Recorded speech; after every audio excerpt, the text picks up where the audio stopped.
দিয়ে ও আসছিল টোটো নিয়ে আসছিল, লঙ্কা গুঁড়ো চোখে মেরে দিয়ে গাড়ি ভাঙচুর করে 7-8 জন মিলে কোপ চালায়।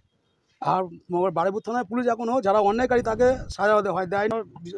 মানে প্রসাদ বিক্রি করতে গিয়ে ওকে মারধর করে, যে একটা মুসলমানের ছেলে এখানে প্রসাদ বিক্রি করবে। নিয়ে গেছিলো বাদল গায়েন, ভাড়া করে নিয়ে গেছিলো টোটো নিয়ে, প্রসাদ বিক্রি করছিল, তার ধরে মারধর করে ও বাড়িতে চলে আসার পরে ওর দাদা ঠেলাঠেলি করে পড়ে গিয়ে ফেটে যায়, বা মারধর করে গিয়ে ফেটে যায়। দিয়ে ও আসছিল টোটো নিয়ে আসছিল, লঙ্কা গুঁড়ো চোখে মেরে দিয়ে গাড়ি ভাঙচুর করে 7-8 জন মিলে কোপ চালায়। আর বারুইপুর থানায় পুলিশ এখনও যারা অন্যায়কারী তাকে সাজা দেয়নি বা তুলেনি। আদার্স লোকে তুলেছে, তারা অন্যায়কারীরা এখনো সাজা পায়নি। যারা মূলত আক্রমণ করেছে তাদেরকে অ্যারেস্ট করেনি। এখন আপনারা কি চাইছেন? আমরা চাইছি যারা অন্যায়কারী তারা সাজা পাক।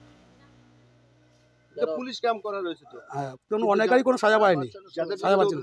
যাদের অভিযোগ তারা সাজা পাচ্ছে না, তারা কারো অ্যারেস্ট হয়নি। আদার্স অন্য লোক আছে তারা। আচ্ছা, যাদের বিরুদ্ধে আপনারা অভিযোগ করছেন যে এইগুলো লোকগুলো মেরেছে, তারা এলাকায় আছে?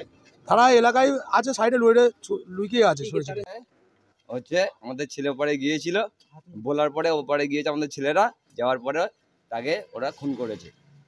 মানে তরল ফরল নিয়ে কাপ মেরেছে, মানে মার্ডার করে টেনে নিয়ে ওপারে ফেলে দিয়েছিল। ফেলে দেওয়ার পরে একটা অটোটোলা আসছিল, সে তুলে নিয়ে আমাদের বাড়িতে পৌঁছে দেয়। সে বেঁচে আছে না? সে মারা যাওয়ার মতো হয়ে আছে।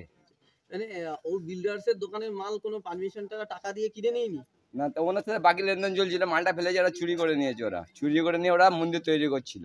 সেটা বলার মধ্যে এই ছেলেটাকে স্টেটমেন্ট করে মার্ডার করে ওরা।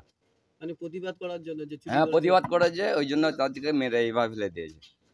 এটা কবে ঘটনা ঘটেছে? একটা ঘটনা, ওরা চুরি করেছিল, চুরি করে মন্দির তৈরি করছিল, সেই চুরিটা ধরা পড়েছে, সেই নিয়ে থানা পুলিশ হয়। থানা পুলিশ হলে এই নিয়ে একটা যা মিউচুয়াল হয়ে গেছে। তারপরে ওরা এই ঘটনাটা, এই যে ওকে টার্গেট করে ওকে কুপিয়েছে, ওকে টোটো ভাঙচুর করে কুপিয়ে এখন ওরা পালিয়ে বেড়াচ্ছে। ওরা এখন এখানে আছে, কিন্তু পুলিশ এর বিরুদ্ধে কোনো পদক্ষেপ নিচ্ছে না। যারা মারধর করেছে তারা কোন সম্প্রদায়ের লোক বা কোন রাজনৈতিক দল? তারা আরএসএস এর লোক। তারা সম্প্রদায়, শুনুন, সম্প্রদায়ের বিষয়টা আমাদের নেই। সম্প্রদায় যাই হোক, কিন্তু ওরা আরএসএস করে ওরা জোর করে এটা করছে যে মুসলিমদের ওপরে করলে ওরা ভোট প্রচারে একটা বিজেপির একটা লিড পাবে, সেই কারণে এরা করছে। আমরা সূত্র মারফত এটা খবর পেলাম, এই ঘটনাকে কেন্দ্র করে এখানকার পুলিশ প্রশাসন 4 জন যে গ্রেপ্তার করেছে, সেই 4 জন মূল অভিযুক্ত নয়, আশেপাশের লোক। এখন কি আপনাদের দাবি? আমাদের দাবি হলো, যারা মূল অভিযুক্ত, যারা এই কাজটা করেছে, তাদের যেন সবাইকে তুলে আইনি পদক্ষেপে যে শাস্তি হয় সেই শাস্তি দেওয়া হয়। আমার নাম খোকন। আমাদের গন্ডগোল হয় এখানে, যে রহিম মোল্লা রয়েছে, উনি ওখানে কিছু বালি সিমেন্টের মাল ওখানে ফেলার পরে ওনাদের যে গেটটা রয়েছে, ওই গেটের ওখানে কাজ চলছিল। কারণবশত মালটা ফেলার পরে যখন খোঁজখবর নিয়ে দেখতে গেল মালটা ওখানে নেই। তো মালটা নেই, একটু চিল্লামিল্লি করাতে ওরা স্বীকার করে যে মালটা আমরা নিয়েছি এবং আমরা কিছু টাকা দিয়ে দেবো। পুরো টাকা দেওয়ার কথা বলেনি, কিছু টাকা দিয়ে দেবো। তো সেটা মেনে নেয়, যেহেতু করে ফেলেছে, একটা ধার্মিক জিনিস হচ্ছে, সেটা মেনে নিয়ে চলে আসে।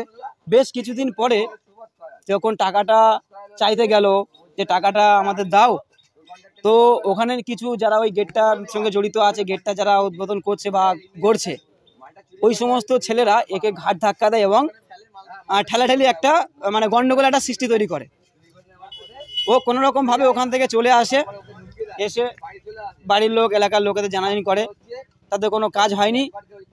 তো প্রচণ্ড ওরা গালাগালি মারধর করার চেষ্টা করে, যেহেতু একটা স্বাভাবিক একটা রাগ হওয়াতে এরা একটা ছেলেকে মারধর করে এবং করার পরে দু তরফে জেল হয়েছিল।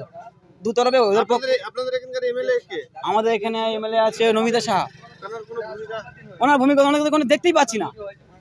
উনি একটা এখানে সাধারণ না, মানে জনগণের এমএলএ, যে একটা এখানে এত বড় একটা ঘটনা, সম্প্রদায়ের গন্ডগোল বেঁধেছে, একটা এমএলএর কর্ম যে জায়গাটা গিয়ে কমসে কম কিছু করি আর না, জায়গাটা গিয়ে দেখি ওখানে তো কোনো ছাওয়াই নেই। এখানে আমাদের টিএমসি